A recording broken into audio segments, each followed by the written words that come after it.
Patay ang isang 7 taong gulang na batang lalaki matapos madaganan ng gumuguhong lupa ang kanilang bahay sa sitio Calachuchi, Barangay Salaysay, Marilog District, Davao City pasado 9:00 kagabi. Kinilala ang nasawing biktima na si Jeron Manay, 7 taong gulang kung saan dead on the spot.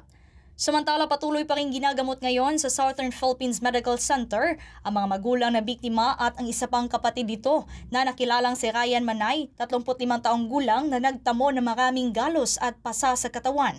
Ang Janet Manay, 28 taong gulang at may sugat sa kanang paa at Zairina Ann, 9 taong gulang na may sugat sa kanyang muka.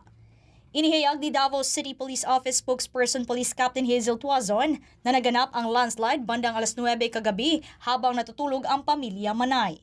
Dagdag pa ni Tuazon na walang kuryente at walang internet connection ang naturang lugar dahil malayo ito sa kabayanan kung kaya't umabot ng sobra 2 oras ang paglusad ng rescue operation sa mga biktima.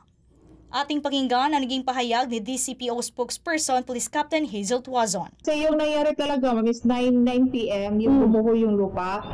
And then naka sa police station natin is mga 2 hours after na-inform yung kapulisan natin. So nagpumunta sila doon kaagad, then nag-conduct ng investigation. And then nandun naman yung taga-barangay yung nag-arrest kaagad sa kanila. Kasi yung lugar wala talagang signal.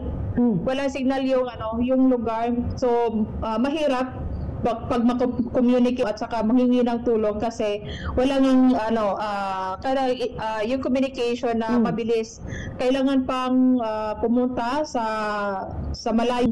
Wala namang transpo doon kasi 9 p.m. yun. Hindi madaling ng sasakyan yung mga nakakita. But then luckily may naka-inform sa barangay sa Salaysay and then from the police station na din para makanda ka ng investigation sa katulong na din sa pamilya. At yan ang ulat mula sa impila ng Bombo Radyo Davao para sa Bombo Network News. Bombo Mariel Escabate. Para sa the number 1 and most trusted radio network in the country, Bombo Radyo Philippines, Basta Radyo. Bombo!